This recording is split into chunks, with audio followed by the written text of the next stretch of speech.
evening, CTLA parents and students. Thank you for coming out for this meeting this evening. We are going to be hosted by JCC, Johnston Community College, and this is a meeting tonight for our medical assistance program, as well as nurse aid and early childhood.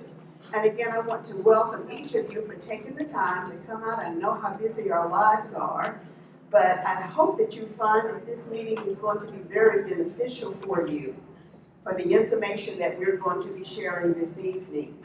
We will also have directors here from the various pathways that we're going to be looking at tonight that will be sharing information with you in reference to your child's pathway. Again, I am Sheila Singleton, the principal of Career and Technical Leadership Academy. Most of us say CTLA, that just kind of rolls off our tongue automatically, and we're going to move forward.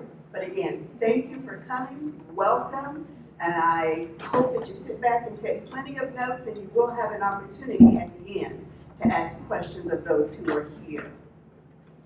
Some of the things that we're going to be talking about tonight, I'm just briefly going to go over the agenda for you. Who is CTLA? The meeting purpose, pathway description and goal for medical assistance, nurse aid, and early childhood. JCC information will be presented by Pathway, and yes, we will have a time for questions at the end. I want to add this as well. This information will be made available for you after this meeting is completed, and I've had parents to contact me to say that I really want to come, but I have other obligations. Is there a way that I can access this information? After tonight's meeting, we will post this on the CTLA webpage. Okay. Who is Career and Technical Leadership Academy? Career and Technical Leadership Academy is defined as a cooperative, innovative high school. This partnership affords our students in grades 9 through 13, which is the 5-year program, the opportunity to complete their high school graduation requirements and an alternative learning environment, while at the same time earning a college degree and building a college transcript. That's who we are. There are 6 pathways that we offer here with CTLA. Medical assistance, and currently we have 32 students enrolled. Nurse aid, currently have 20 students. Early childhood, 5. Information technology, 27 students are enrolled in this pathway. Industrial systems technology, we have 16. And in the college transfer track, we have 14 at this time. CTLA overview and tonight's purpose. First of all, I want you to know that CTLA will have a capacity, once all of the pathways have been filled, for 425 students. We currently have 12 certified, highly qualified teachers. We have small class sizes. That's one of the attractive drawing figures that a lot of our parents and our students are very attracted to. We have a very nurturing environment as well. With the small size that we have an opportunity to really get to know our students very personally and to meet their needs accordingly as well. Students must take at least 4 classes, high school and college, per semester. That is one of the requirements of this innovative high school. The goal is to prepare our students for career as well as college. Also, the goal is to increase the number of students graduating with a degree. So that's the uniqueness of the CTLA early college program versus early college, which was here prior to our coming on board as well. At this time, I'm going to allow the person to come forward. Okay, good. At this time, I think early childhood will be asking their people to join her in the room right next door for the early childhood presentation, and CTLA medical assistants and nurse aid, you're going to remain here together. Are you all able to see this PowerPoint very clearly? Okay, and if you feel the need, we don't have a whole lot of maneuvering room, but if you have a desire to move up or to get a little bit closer, I do not have a problem with you moving your chair and coming closer if you would like to do so at this time. Please make yourselves comfortable and so that you can get all of the information that's going to be presented tonight. Okay. All right, at this time, medical assistance. Thank you. Good evening. How is everyone? Great. Well, we're so glad you're here, and I know everyone is busy, but we got a great turnout, and I know many of you are taking all these classes, and you're kind of already entrenched into some of the classes. You haven't gone into the specific areas yet, the medical assisting, the nurse aide. Several of these classes, these first 2 years, are combined because they're in both pathways, so hopefully you're enjoying them. I'm going to go through this relatively quickly. You can also read it, obviously, and you'll be able to view it later, but I know that we all have lives, and probably some of you might have to go home and do some homework, huh? Maybe a little? But we'll definitely want to have time for questions, because I think that's probably what we're mostly here for. But medical assisting, who's in the medical assisting pathway? Wonderful. Great, great career. And I didn't introduce myself, I am sorry. I am Linda Smith. I am the Dean of Health, Wellness, and Human Services here at JCC. I oversee all of the health programs as well as early childhood. So excited to be here. Been at the college for 17 years. Yeah, I think 17 or 18 years. My background is nursing, so I started as a nurse, taught faculty, and kind of moved my way up. Very familiar with these programs. Many of them, and most of them, I probably started. Adrienne Allen is the medical assisting director, and she was actually a graduate of our program several years ago. She was out of one of the first classes, the second class maybe, Adrienne? So she'll be able to answer specific questions about medical assisting.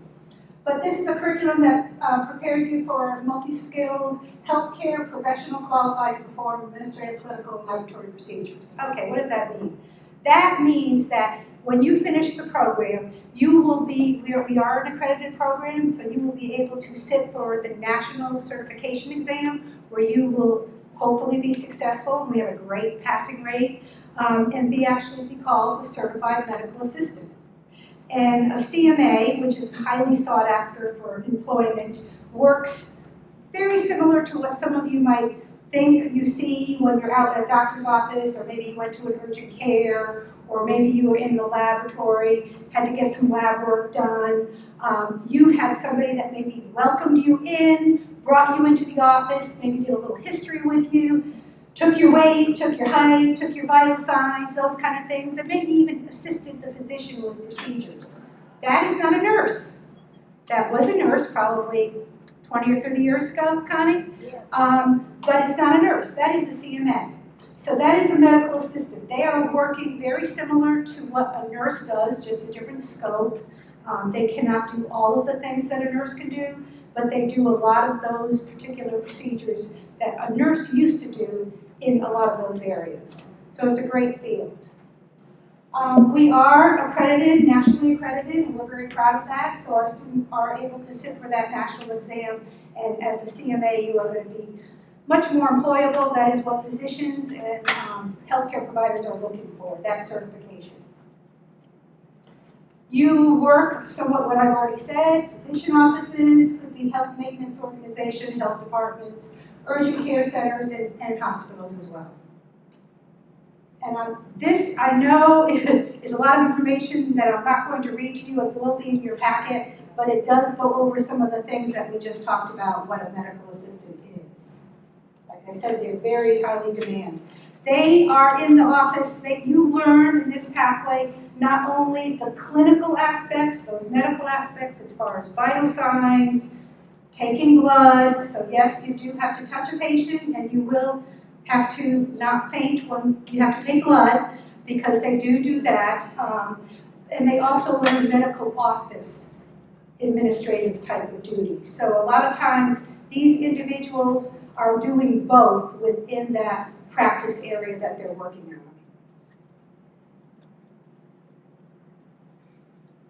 And this, again, kind of tells you what you look like at the end of the program and what's important to any health professional.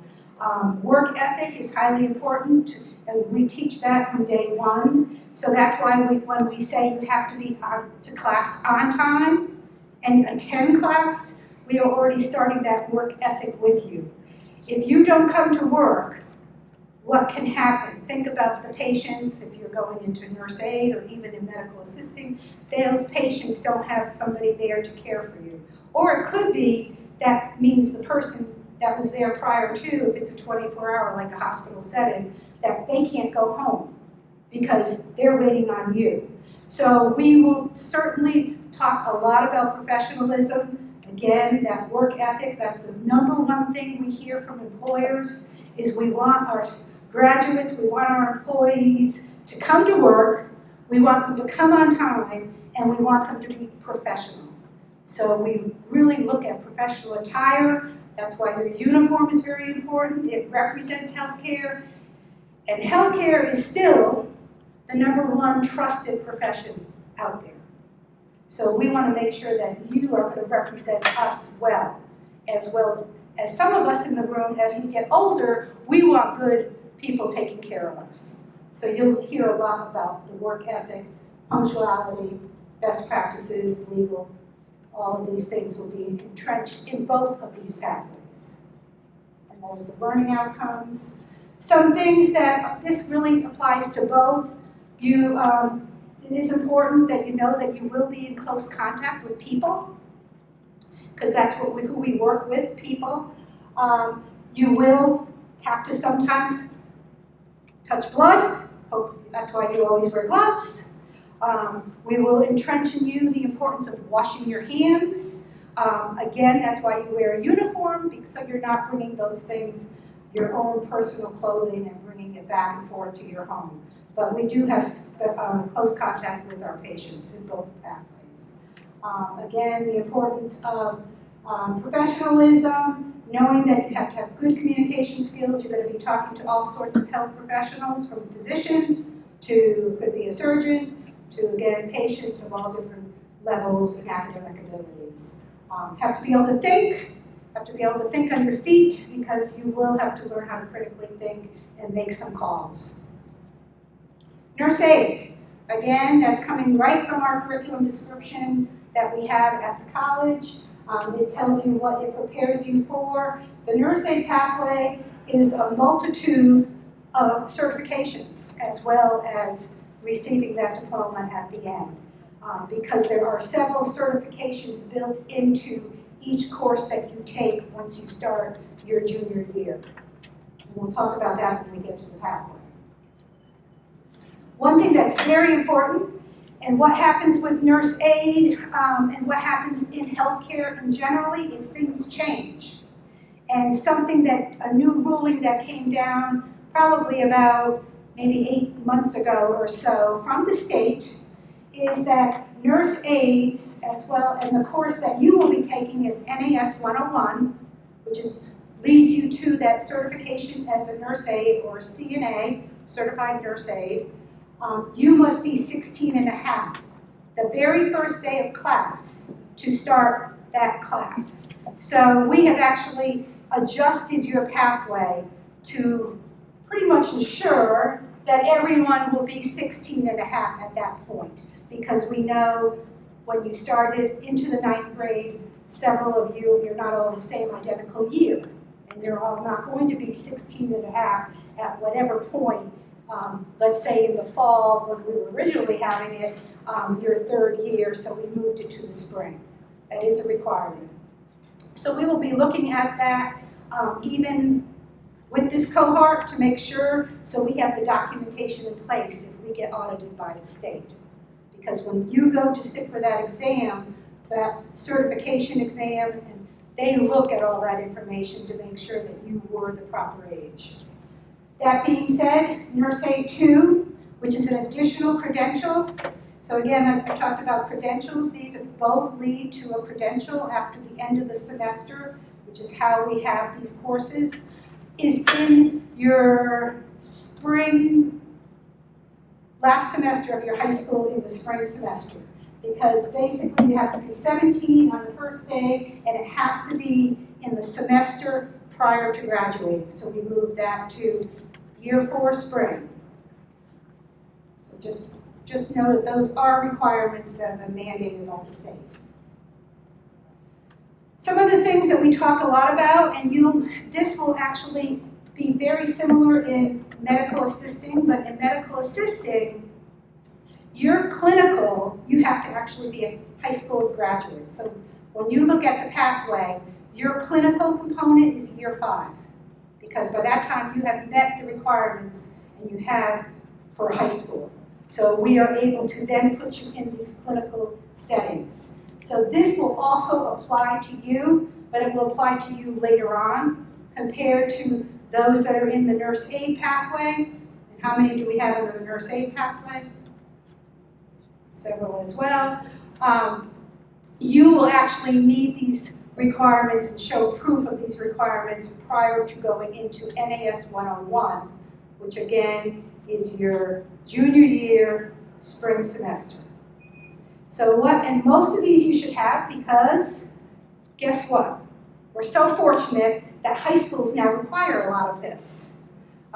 Some of us that are older, we would have to be really digging to find this documentation. But as high school students, you have to have a lot of these immunizations. And it's just having immunizations to make sure that when you're caring for patients and you're in those clinical settings, that you're not bringing anything to them, or better, and most importantly, you're not going to catch anything from them. Parents, please start a folder. Don't throw things out. If you have immunizations, you've got them for the most part for life. There are certain things that you do have to have more frequently, but do know you yourself will have to have an injection from probably a CMA or a nurse. So they will be looking for the DPT, which most of you probably think have to have for high school. Tetanus. PPD is one thing that is not required for high school, but PPD is actually tuberculin skin test. So some of you might know that name. That is something as healthcare providers we have to have yearly. So just know you'll be having that yearly for the rest of your life. Your initial PPD has to be a 2-step, so unfortunately you gotta get 2. And then after that, it's yearly PPD and monitoring. Hepatitis series, which I believe they start now in middle school, so you probably have already had that. So that should be something, you just need that documentation. Chickenpox, like I said, that vaccine or titer, if for some reason you've had it and you just want a titer. Does anyone know what a titer is? We use that term a lot in healthcare. A titer is not an injection, it's actually taking blood. It's a blood sample. So if for some reason, and some of us parents in the room probably have had blood work drawn, it's no different than that. And they're actually looking at your blood sample and making sure that you are immune to German measles. And that's what rubella is. So why is German measles so important to so many of us in healthcare? Does anybody know anything about German? I'm quizzing you now, aren't I? I'm sorry, I know I keep forgetting we're taped. But some of you in the audience might. German measles, if you're a carrier or if you're coming down with German measles and we've got an infant in the room, when this woman was pregnant, she would not want to be exposed to German measles because it can cause birth defects in unborn children. So that's the importance of it. So that's why they want to make sure that you are not going to be a carrier, because you could be caring for somebody who's pregnant who doesn't even know they're pregnant or does know they're pregnant. So all of these immunizations, vaccines are truly so important. It's important that you hold on to them, start a folder. As I said, for the most part, you have that documentation. When you go into employment, they're going to ask you for that documentation as well. So start it now, collect it, get it as you go. and it's always just good practice to hold on to it. It is required by our clinical sites. It is truly not a JCC rule. If you go into any health career, when you are nursing, if you're going to continue on, whatever it might be, they're going to ask the same thing because no one's going to let you into their clinical site without documentation of that. You also are going to need CPR and BLS, but guess what you're taking? They are taking MED 180. And you will see that in your pathway, in both pathways, and MED 180 is your CPR first aid course. So isn't that wonderful, parents?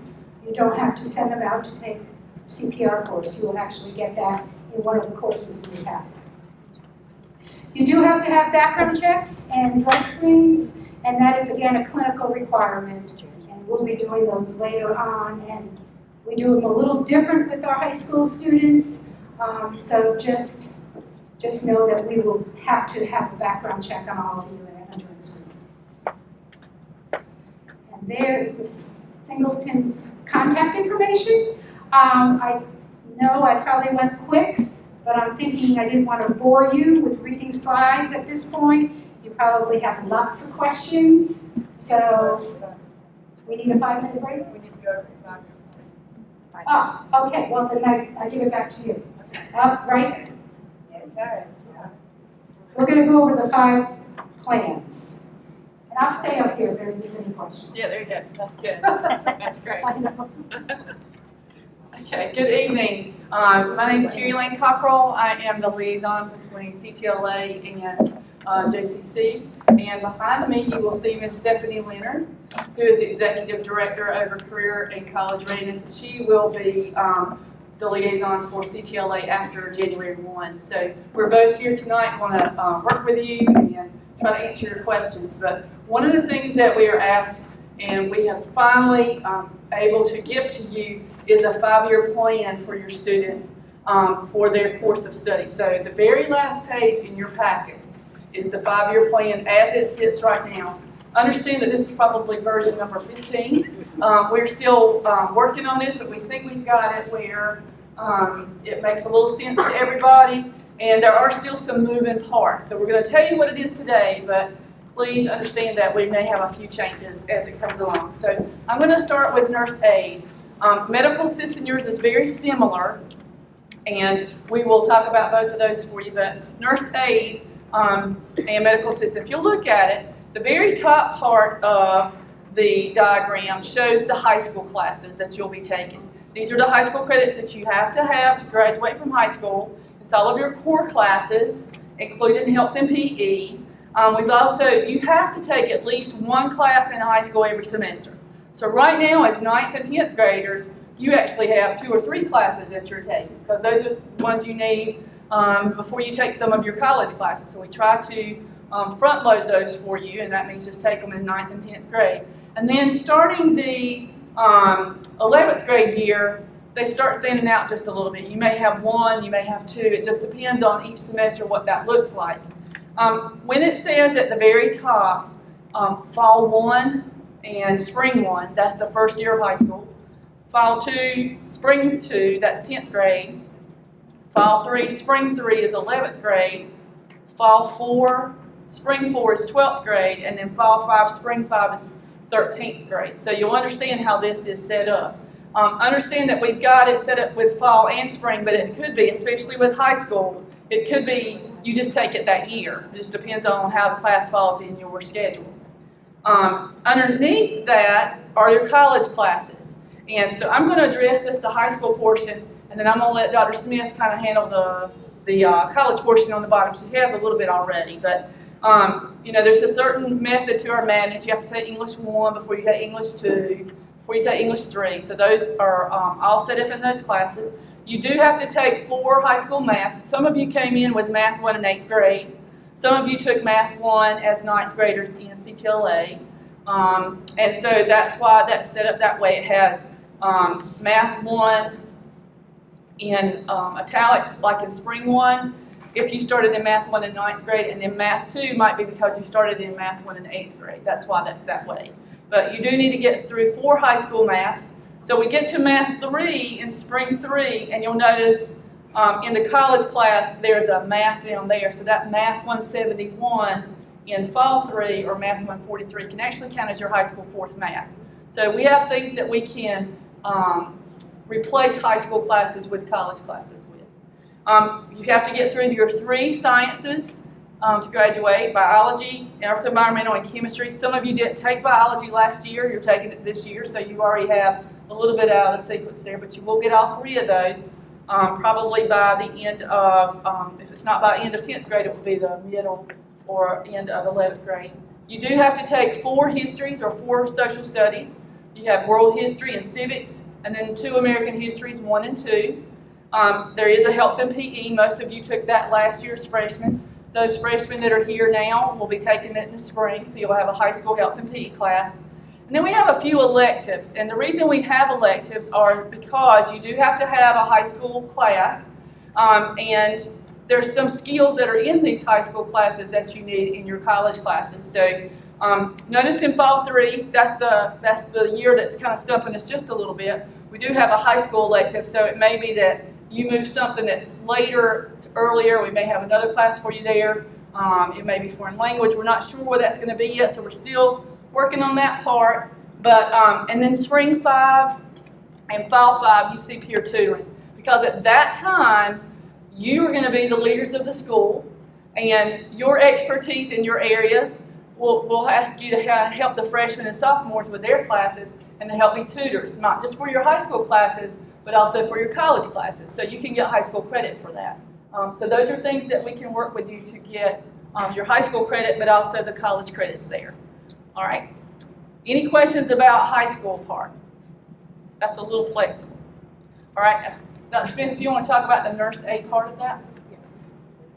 So again, looking at your pathway, those that are, I think we're actually teaching HSC 110 in the fall right now. We're kind of shifting it for next year. Oh, that's fine. So that is an orientation to health careers. So that's a class, I'll just say 9th graders.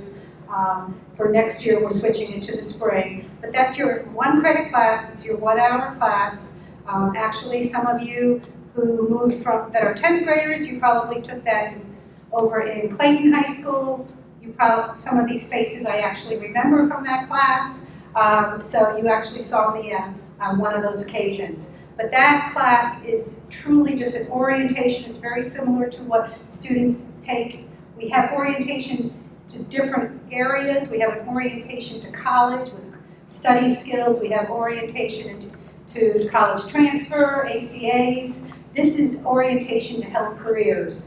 So even though you are in a pathway, many of you, and I do believe in lifelong learning, so many of you are not going to end after year 5. You're probably going to continue on.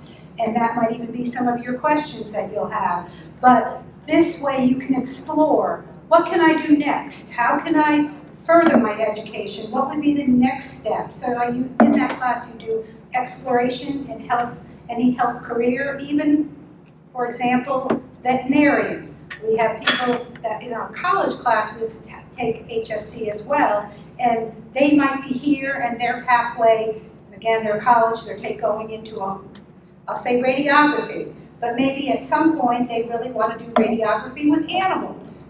So maybe that's their future. They know they're going to the university at some point, but they want to go to the community college, get a skill, get a job, and then continue on. So in that orientation class, that HSC class, we allow you to do a lot of that career exploration, to look at what your educational plan should look like, what additional courses should you be taking, things like that. It's a 1 credit class.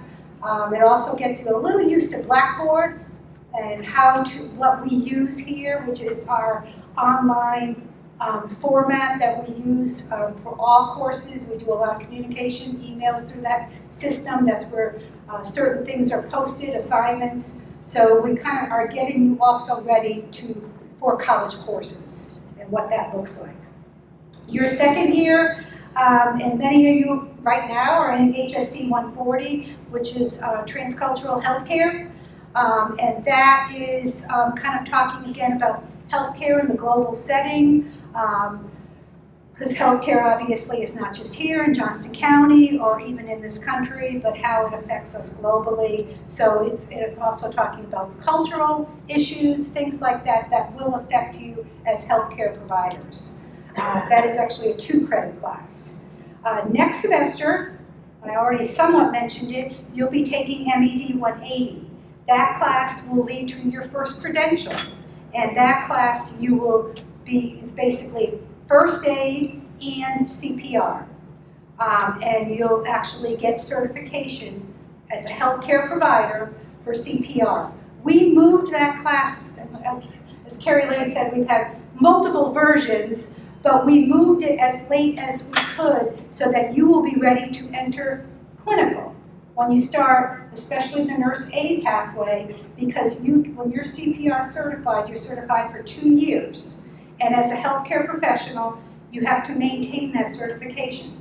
So you'll have to recertify in 2 years, but we wanted you to be ready so that when you went into NAS 101, you would not be having to recertify right away.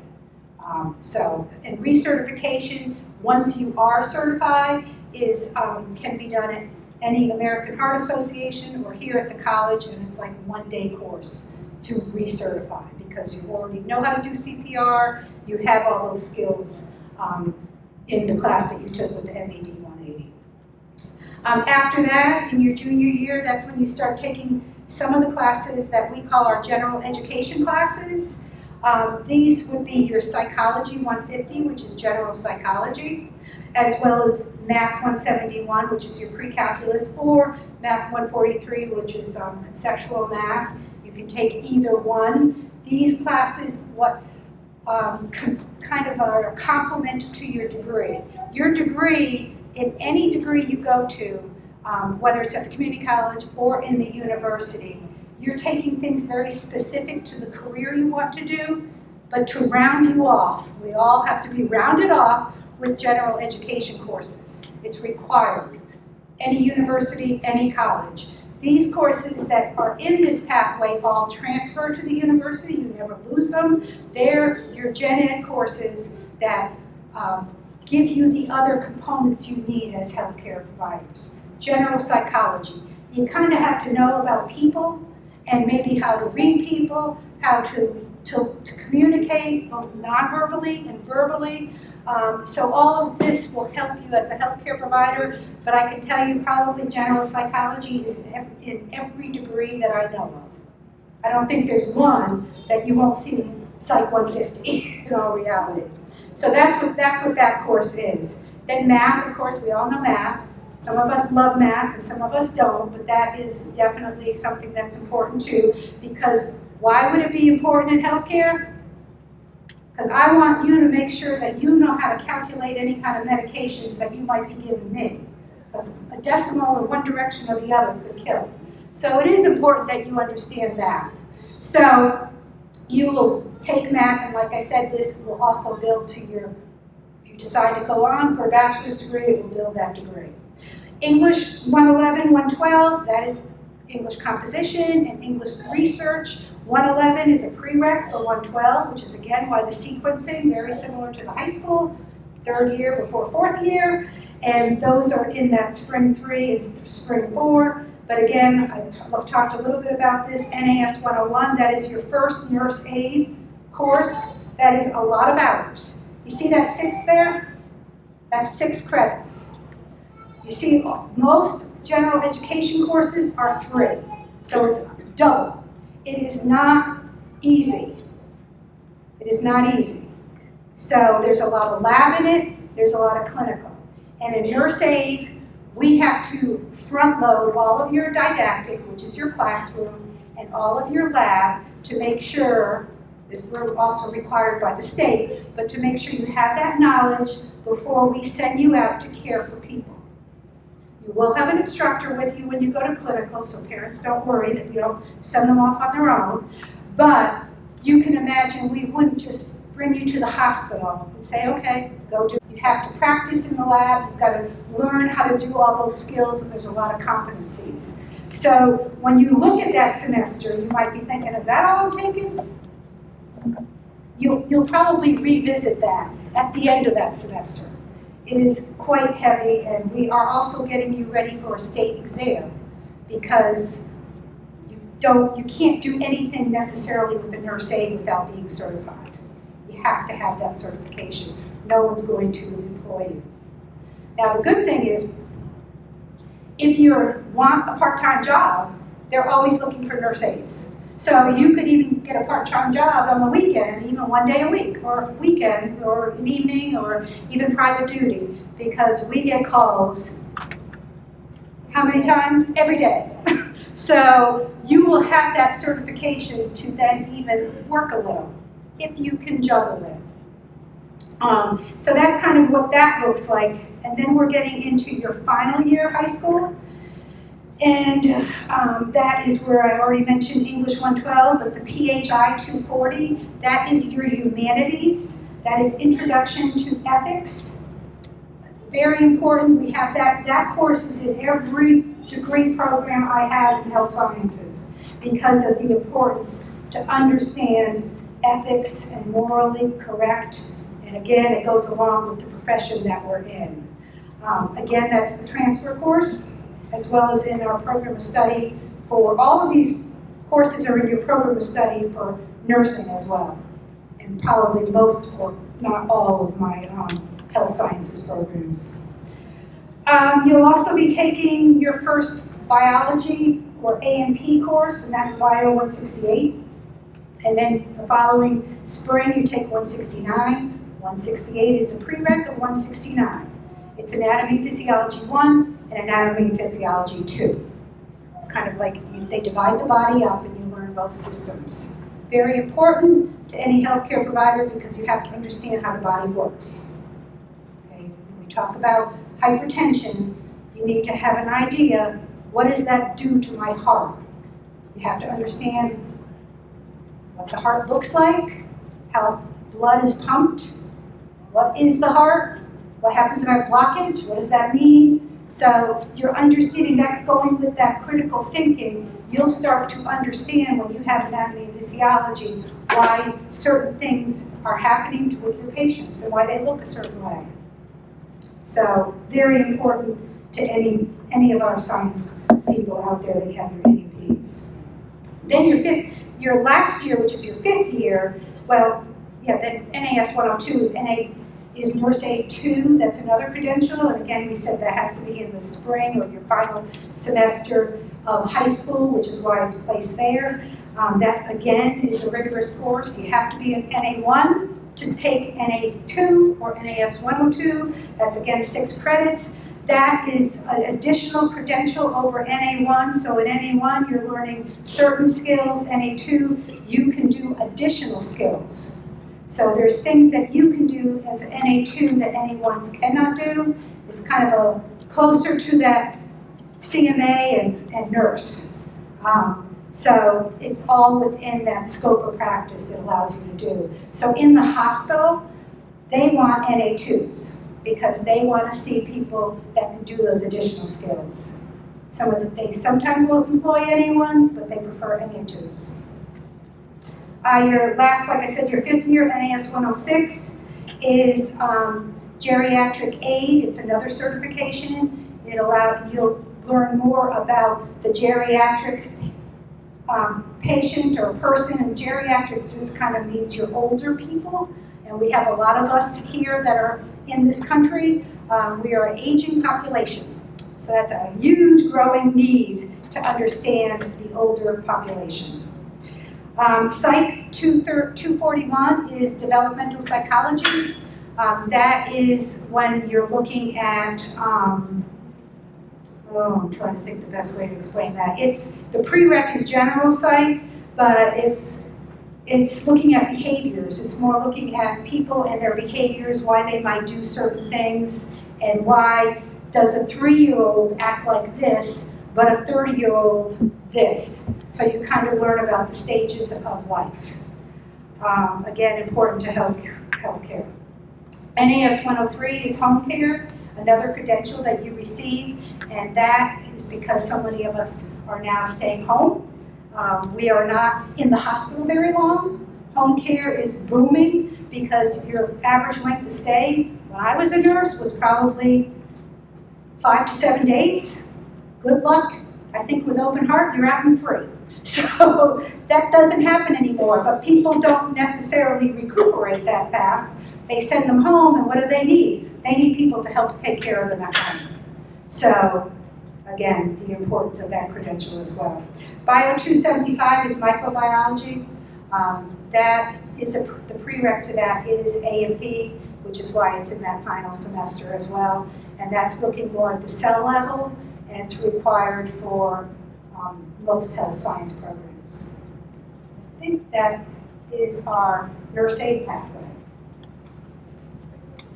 Thank you. If you will take a moment and if you have the medical assisting packet, you will turn to where the chart is towards the back of medical assisting. And if you look, there's a big divider line, and above that line are your high school courses, below that line are your college courses. So if you look there, you will see most of the courses for high school are in the first couple of years. So they're front-loaded there, all of your high school courses, which frees up time later on to take more of your college courses. So you'll see at the bottom, towards the right, you have more of your college courses clustered there. So everything's pretty much the same as Carrie Lane talked about a while ago. Just remember, if you see those things in italics, like for spring 1, you have math 2 and math 1 in italics. Some of you are on different schedules with your math classes. Some of you took math 1 as an 8th grader, and some of you took math 1 as a 9th grader. So those are the differences there. And again, if you look at fall 5 and spring 5, you also have those peer tutoring classes where you will be helping the students that are the younger students in the program. Okay, a lot of this is, you will see repeats of the other pathway, especially the general education courses. One of the differences is in spring 2, which is CIS 110, which is a computer class. So that is in the medical assisting degree. It's also in many other degrees, and it's a college transfer course. You learn how to do certain type of computer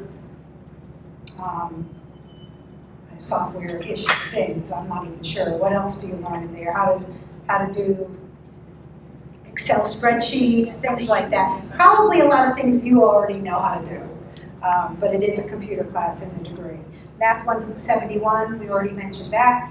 All of the MED classes, I could just kind of pull them out. I'm not going to go through each one because there are many. As you can see, they're really packed. All of the MED are medical assistant classes. The first 2, MED 121, and then the following one, 122, it's because of the prereqs. That's medical terminology. Then you get into orientation to medical assisting, which is MED 110. 130, we're going more into office procedures and knowing different office things that you need to know for the CMA in the medical office. It goes on and on and on because we got a lot of MED classes in here, but it's doing all those skills and competencies that I said that you would need to learn as a certified medical assistant. The other classes, the bios, are your APs again, your Englishes are again the same. I want to just kind of point out one thing, because this might be a question. So spring 5, and I believe I might have mentioned it, but spring 5, the courses that you see 260 and 262, that is your clinical component. You only have one clinical in medical assisting, but it's how many hours? 240 hours, and how many credits is it? 15 credits?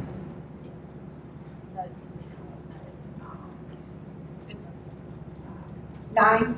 I don't remember. It's a heavy contact hour. We usually only have it in the summer for our college students, and that's the only thing they take, along with 262, which is, I think, that's just an hour or 2-hour class. Yeah, it's That you're talking about your clinical externship, your practicum. This is when you're actually in those areas, the doctor's office or those clinical sites, learning and doing all the skills that you've just been learning the previous years. You have to have that high school diploma. That's why it has to be in the final 5th year. That cannot be pushed up unless you're pushing your high school up. So you have to have your high school complete to be able to do those particular 2 courses. So just kind of keep that in mind.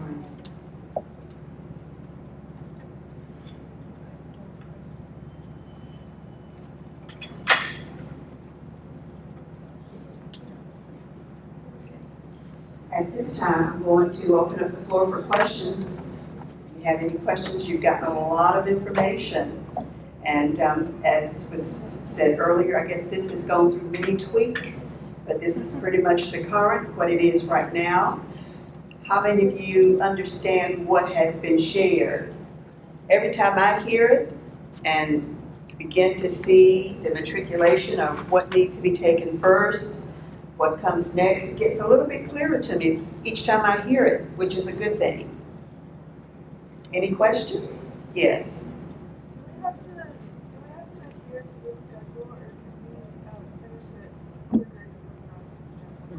Okay, what she has just asked is, do we have to adhere to this schedule, or can we modify the schedule so we can finish early? Are we talking about 4-year early instead of 5? Ideally. There is that opportunity, yes. The counselor will be getting with our students starting next week with advising. That's why we found that this was going to be so important as well to for you to hear this information so that you'll see that it's going to be a little sticky even when they try to finish in the 4 years. Anything, Dr. Smith, you want to share? Just keep in mind, it's going to get harder. And I'm just going to say that. Remember that the second bottom table, those are college courses. We're expecting the same, and we're not treating you any different because they're college level courses, and we have to award credits based on you've met the same objectives. So right now, you might think, and I hope maybe you can, but if you're not successful in one of our classes, and especially in MED, NAS, you might have to wait a year. So, because we don't offer them every semester. Some classes are offered every semester. For example, in English 111 pretty much is offered every semester because it's in every single degree, and we have a lot more faculty. I have a medical assisting 2 who teach many students because it's a very popular in our pure college degree as well, even though this is the same and you will be entrenched with those students at some point. But just don't get out of sequence. Don't rush it so much that you get out of sequence. And in our classes, you have to do C or better. And at NAS, you have to do 80 or better. And that's a state requirement on the final exam. So I'd rather you really study, do a good job, get prepared, and stay on track. I think there are some courses that you probably could, but remember the age limits of the courses I explained, as well as an MED, you have to have that high school diploma. Thank you. Good question. And I know that that question, you probably asked it, and several of your peers are sitting here thinking the same thing as well. Any other questions? That's a good one. Yes. Where do they do their clinical rotation at? Where would they do their clinical rotations? Let's see, medical assisting, we're in every office in Johnston County. We are, well, how many sites do we have, Adrian? Potentially 30 if I had that many students, but we have, by accreditation standards, we have to put 1 student per facility unless they have a certain amount of providers there, so it has to be a really big facility to put 2 students there. So you are in Johnston County for both of these pathways right now. Nurse aide, we are in the hospital, and it could be the hospital of Clayton, the hospital in Smithfield, they're UNC Johnston is both in Smithfield and in Clayton, 2 different centers. We also utilize long-term care facilities. But they are all in Johnson County, but they're not all necessarily in Smithfield, obviously, because we have a lot of students. So in nurse aide, you're with an instructor for those 2 NAS 101 and 102. So there's a group of students that go. You could be on the floor with an instructor. We have ratios, it's 1 to 10. With medical assisting, it is different. You're actually with another professional certified medical assistant, and you are working alongside with them. So there's like one at a site, and your instructor kind of rows around to see how you're doing. Good questions. Any other questions? Yes, ma'am. Pursuing a bachelor's degree after your pathway is completed, that's done outside, ma'am, not in JCC. Okay. This program has been designed as an associate pathway degree program. And I know that question was going to come up. That is something that we are looking at to see how that can be a possibility along in conjunction with the associates that our students are getting, because I know a lot of the students as well as parents. So okay, I would like for my child to be able to go on to a 4-year college after they get their associate. And that is something that we're going to be looking at to see how we can make that happen. But as it stands right now, the program is set up to address the need for the pathway that they are assigned to. But we do know that that is an interest as well. And remember, JCC is community college. We only award associate degrees. We can't award baccalaureate degrees.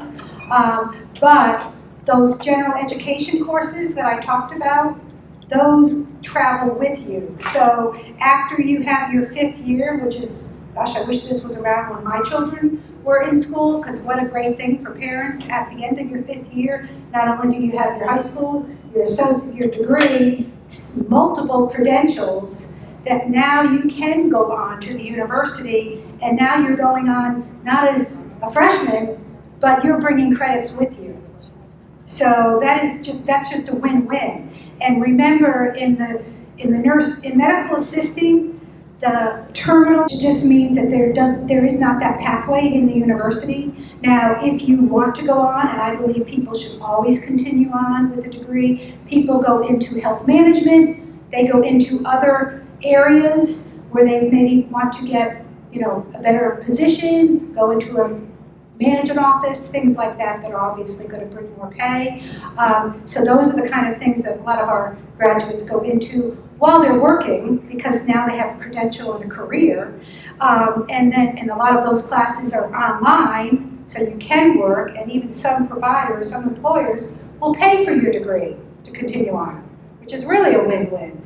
Those in nurse aide, those credentials that you're getting, I can tell you, the universities want to see. It's very, very, very, very, very competitive in nursing. Just going to tell you. So everything you're taking is going to set you up if you apply to JCC nursing program, which of course is the best community college nursing program in the state. And, right, yep, we've got a lot of our grads out here. Just go on the Board of Nursing website and see how well we do compared to a lot of our university partners, I'm just going to say. Because you want a license. A degree in nursing gives you what?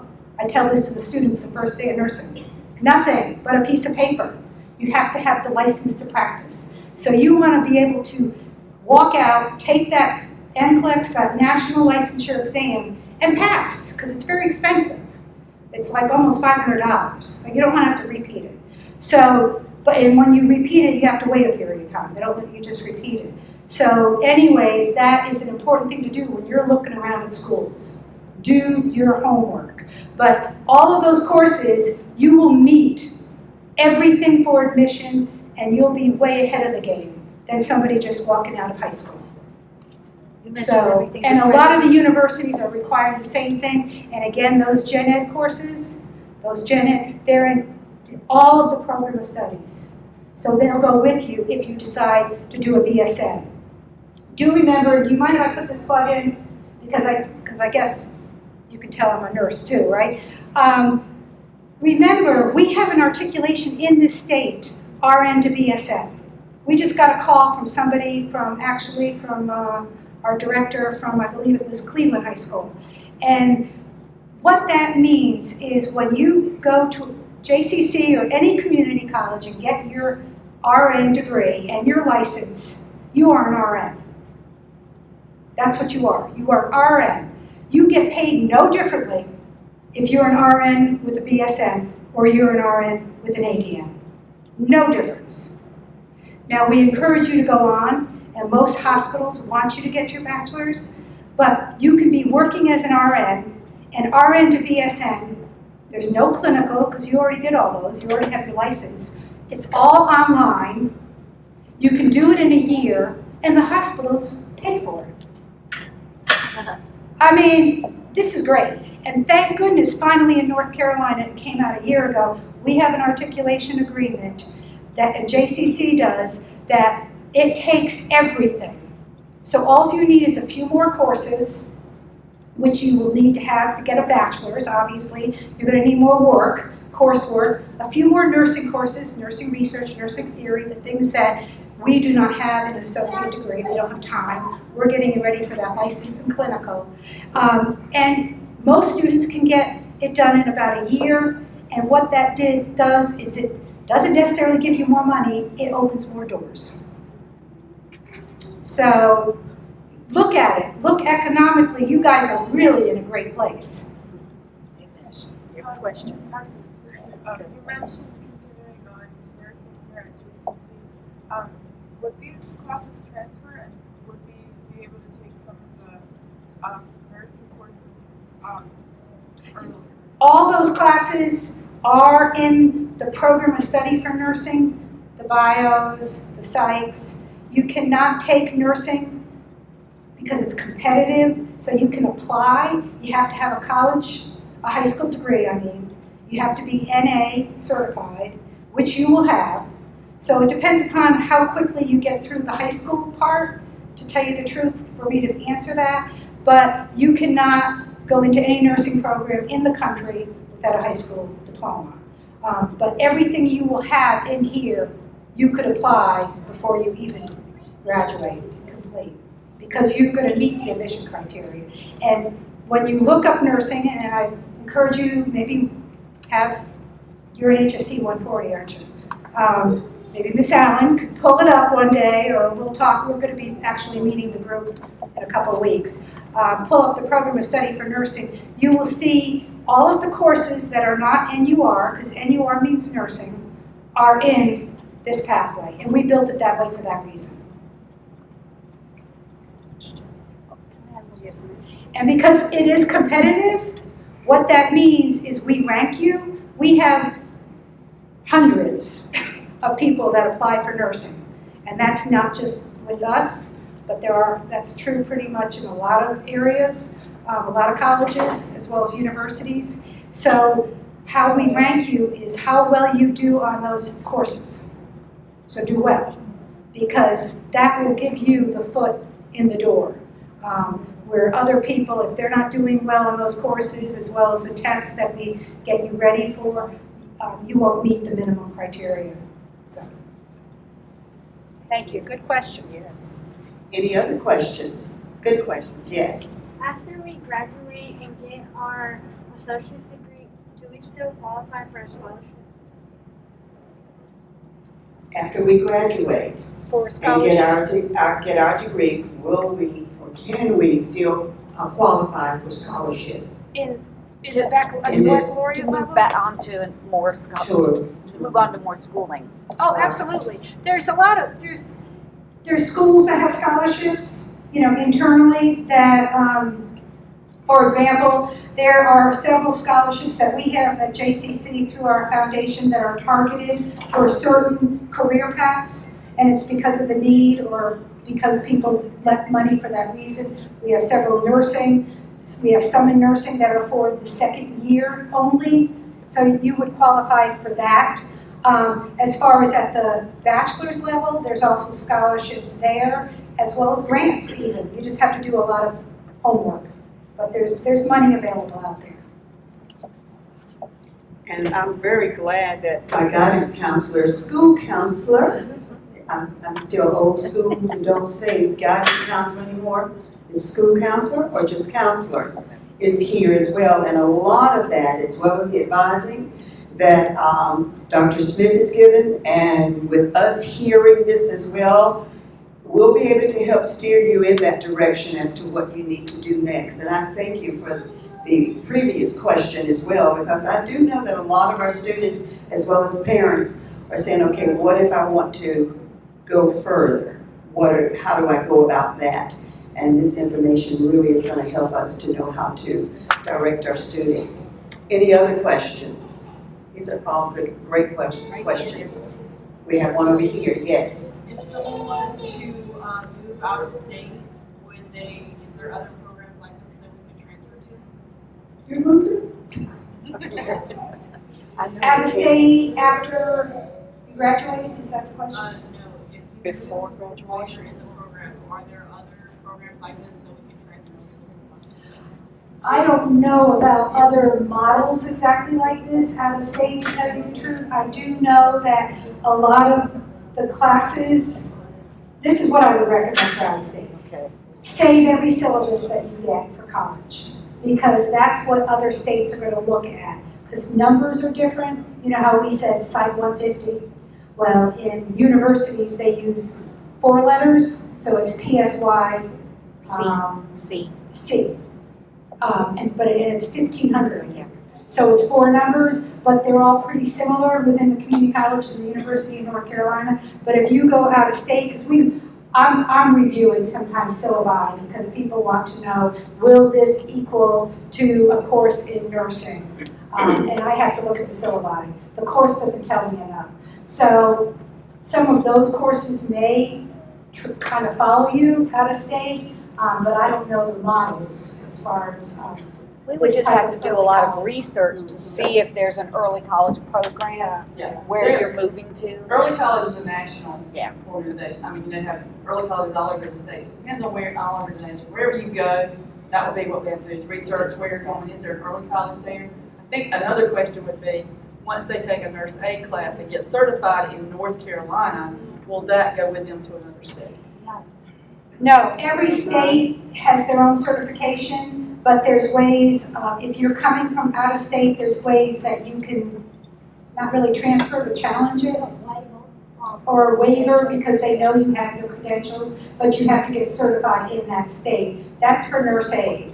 For nursing, we take one national license exam. So if you're in Georgia, you take the same NCLEX RN exam as you do here in North Carolina. The difference is every state, you have to do something. It's in paper and it's usually additional money because every state wants a little bit of that action. But that license, you never, thank goodness, you never have to take your nursing license again. Unless you let it lapse. Yes, that's good news, definitely. Good questions.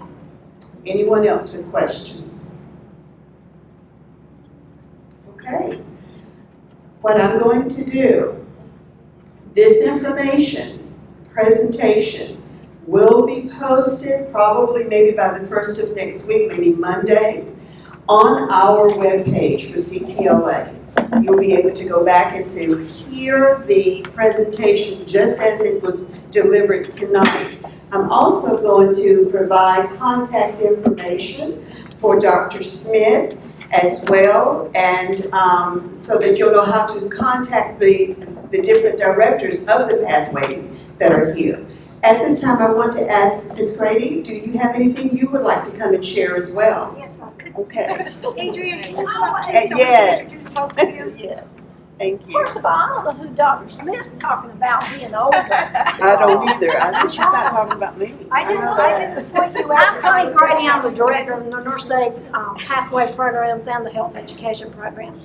I just want to say to the parents and to the students that these are college level courses. That means we do not give retests in our programs. We do not give bonus points in our programs. So the students have to come prepared to class Our average is an 80, but it's an 80 in every part of the class that we give. For unit tests, for abbreviation tests, for the skills that they'll be checked off on, they have to have an 80 in each component. It's not an overall 80, it's an 80 in each component to progress to clinical. So if a student decides to go to the ball game on Thursday night and comes in on Friday and makes a 20 on an abbreviation test or a unit test, they are probably not going to finish that course. They will have to take it again, like Dr. Smith was referring to just a moment ago. So I want to make sure that everybody knows that. The good news is we do in-facility testing here for the state test. Nurse Aide 1, which is NAS 101, is a state test with the Department of Health Human Services. We give that here. I will tell you the state average is 76% on first-time pass rates for that certification. We're at 99% here at this college. I'm very proud of my 4 instructors that teach in this program, and they prepare your children very well to pass that state test here. The Nurse Aide 2, which is NAS 102, Ms. Allen does teach that. That's teaching transcultural healthcare at this point. We give that final exam here in the classroom, and that is the final test for the North Carolina Board of Nursing, which you get that credential from. That is the state test for that. And we're at 100% pass rate for that test. So our programs are rigorous, but our success for those national or those state exams are very, very high. So we do set the bar high. So I want you to know that you have to come to class prepared for our classes. But we want to see you succeed and enter into nursing or any of the upper level healthcare programs. That's all I got to say. I have extra handouts for anybody that's in the medical assistant.